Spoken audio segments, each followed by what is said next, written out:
এক অস্ট্রেলিয়ান প্রবাসী ভাই তার ওয়াইফের অ্যাকাউন্টে 1.5 কোটি টাকা দিছে।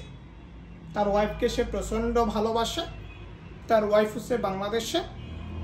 এখন সে ভাইটি একটু আগে আমার কাছে হাউমাউ করে কান্না করলো যে দাদা আমি কি করব। ও আমার 1.5 কোটি টাকা নিয়ে চলে গেছে অন্য ছেলের সাথে। এই টাকাগুলো আমি উদ্ধার করব কিভাবে? তখন আমি কি বলবো আইনজীবী হিসেবে, আমি তার সাথে দীর্ঘ টাইম কথা বলছি, সে কান্না করে দিছে। তার হচ্ছে দীর্ঘদিনের সম্বল, এটা তার প্রবাস জীবনের সম্বল, সে এখানে অনেক কষ্ট করে, এটা আমাকে বলল।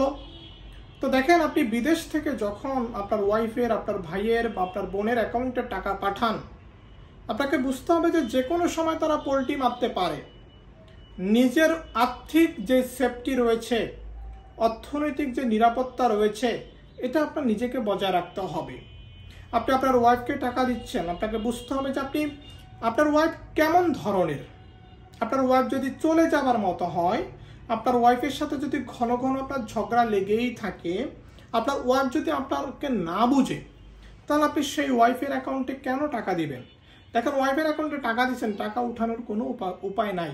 আপনার ওয়াইফ বলবে এই টাকাগুলো দিয়ে আমি তোমার মা বাবার সেবা যত্ন করেছি, এই টাকাগুলো দিয়ে আমি তোমার জন্য এটা করেছি, ওটা করেছি, এটা করেছি, ওটা করেছি, সে বিভিন্ন খাত দেখাবে। দিন শেষে বউয়ের অ্যাকাউন্টে যাওয়া টাকা আপনি আর উদ্ধার করতে পারবেন না।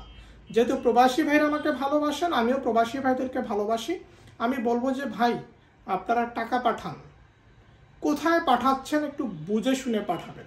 আপনি যদি আপনার বউকে দেন, ভাইকে দেন, বোনকে দেন, বাবাকে দেন, আপনি বুঝে শুনে টাকা পাঠাবেন যে এরা আসলে আপনার সাথে পোল্টি মারতে পারে কিনা। তাদের এক পোল্টিতে আপনার জীবন পাল্টিয়ে যাবে, আপনার জীবন হাহাকার হয়ে যাবে, আপনি হতাশায় পড়ে যাবেন, আপনি সুইসাইডের মতো সিদ্ধান্ত অনেকে নিচ্ছেন। দেখেন, ভেবে চিন্তে টাকা পাঠাবেন।